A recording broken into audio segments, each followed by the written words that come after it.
Another victory. Not one, not two, not three, not four. 5 in a row for the New England Patriots. And it was a little scary in the first half, but they take down the Cleveland Browns 32-13.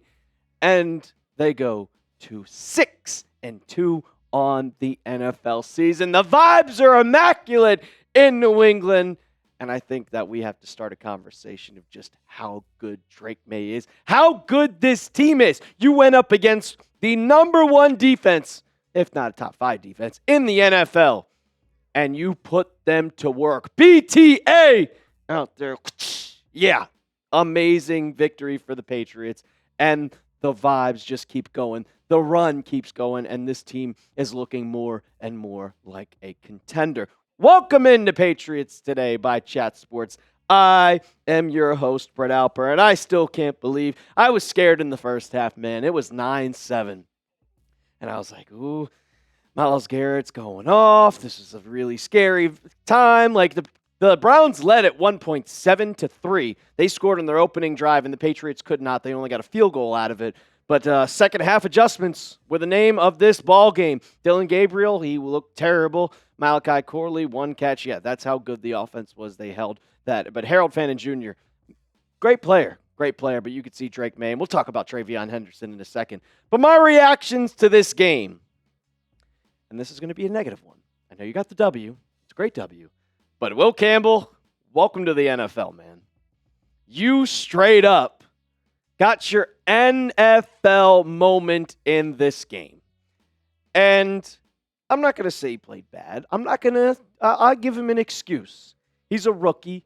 It's going to take some time, but this was the first true test. And he was going up against a Hall of Famer. And I'll be honest, I don't watch many Browns games. It's the Cleveland Browns. So you really don't see how good Myles Garrett is.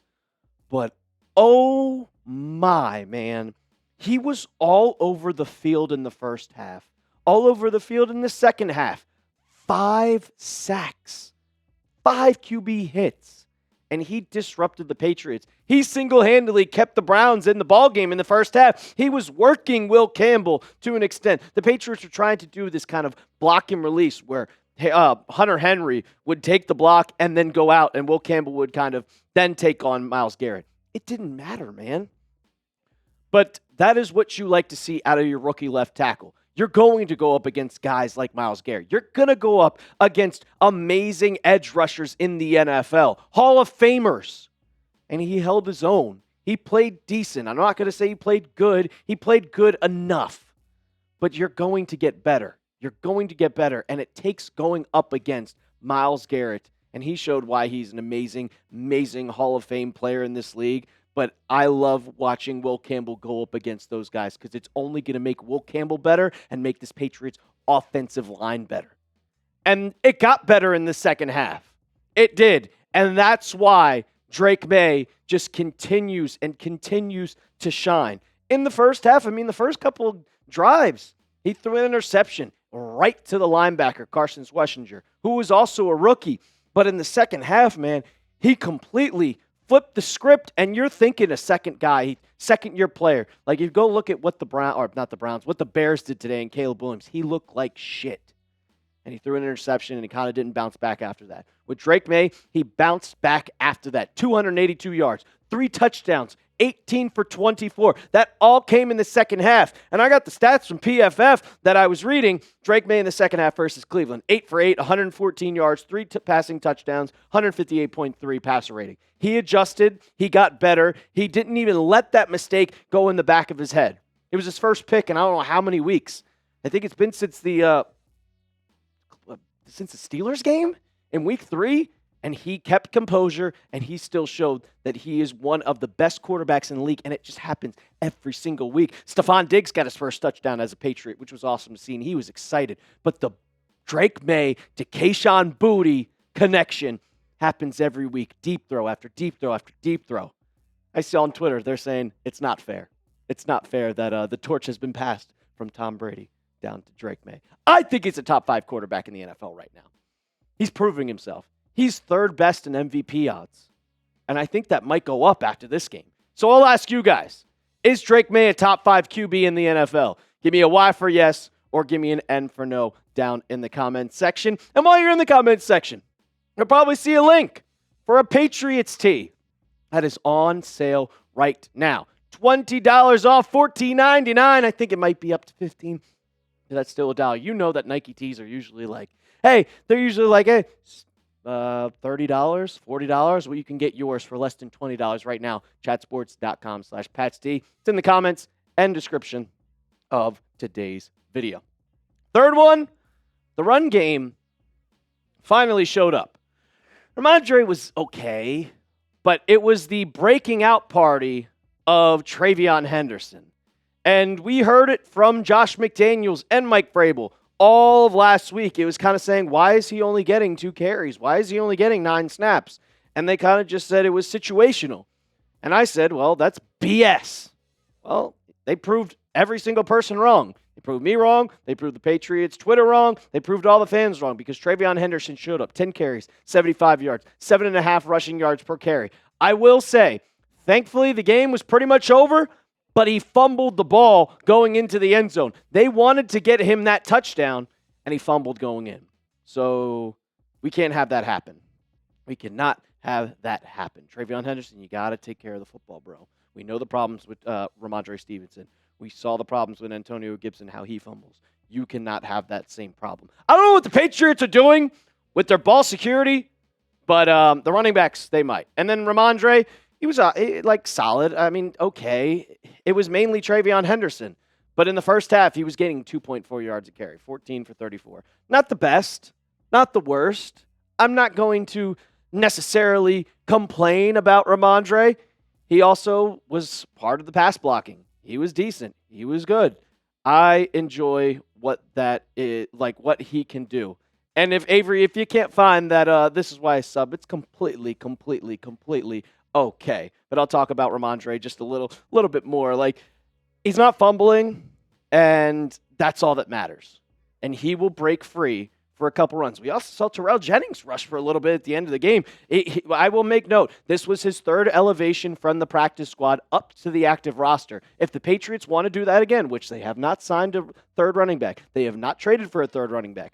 If they want to use Terrell Jennings once again this season, they have to sign him to the active roster. So that's something to keep an eye on. Something to keep an eye on as we go further. And the last one, the coaching was absolutely incredible. The coaching from the Patriots was great.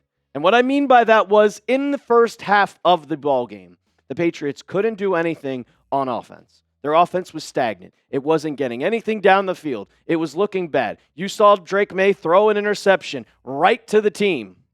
But then in the second half, it was 9-6. You had a drive going right at the end of the second quarter, which led to a field goal, which was good. That got you kind of the momentum. But after that first drive that the Cleveland Browns had, they couldn't do anything on offense. Nothing. And that's the adjustments that the Patriots defense makes. That's the adjustments that the coaching staff makes. You scored 27 unanswered points on this team. That is all coaching. Going in from the first half to the second half. When the second half started, you immediately, paying attention to something else here. When you go into the first half to the second half, and you have a 3-and-out for this New England, for the Cleveland Browns, once you force them a 3-and-out, and then you go down and score, that's all coaching. You made the adjustments. You saw what you did wrong in the first half, and you completely adjusted in the second half. Josh McDaniels called a great first drive for the Pats coming out of halftime. And that's all coaching. You can see right here, pass defense. Dylan Gabriel couldn't do anything. 68 yards rushing, once again, held to less than 50 yards, and you controlled the time of possession and forced 2 interceptions. Jalen Hawkins, oh my. That pick, if you can go watch that pick, one-handed, awesome, man. This team is so good, and they're just getting better. They're learning off of each other. They're feeding off the vibes. And now you go up against the Atlanta Falcons, who just got blown out by the Miami Dolphins. Kirk Cousins might be playing in that game. We don't know if Michael Penix is going to be there. And then you're going up against the Tampa Bay Buccaneers. That's going to be your first true test on offense for this defense. You played the Bills. They have a great offense. You shut them down. Can you shut down Baker Mayfield in this offense that is going to be missing Mike Evans, might be missing Chris Godwin? They have Tez Johnson now, who's a solid player. They also have Bucky Irving probably coming back in a little bit. So it's going to be it's going to be a rough time. Patriots have true tests, but you're now 6-2 on the season. You still have that 2 seed in the AFC. I think maybe it's a 3 seed. But anyways, you're leading the AFC East sole possession, which is awesome. Patriots are back, man. They're back. What's your confidence level in this team? Scale it for me, 1 to 10, down in the comments section. 1, you think that we're playing a cakewalk schedule and at some point it's going to bite us in the ass. Or 10, this team is going to the AFC Championship game. They're playing the Chiefs at Gillette, and we're going to the goddamn Super Bowl. Hit 34,000 subscribers today on the live stream, which is amazing to see. It is incredible. Huge milestone for this channel. But I'm not satisfied, and I know the Patriots aren't satisfied at 6-2. I'm not satisfied at 34,000. We want more. So go ahead, hit that sub button, and as always, let's go Pats.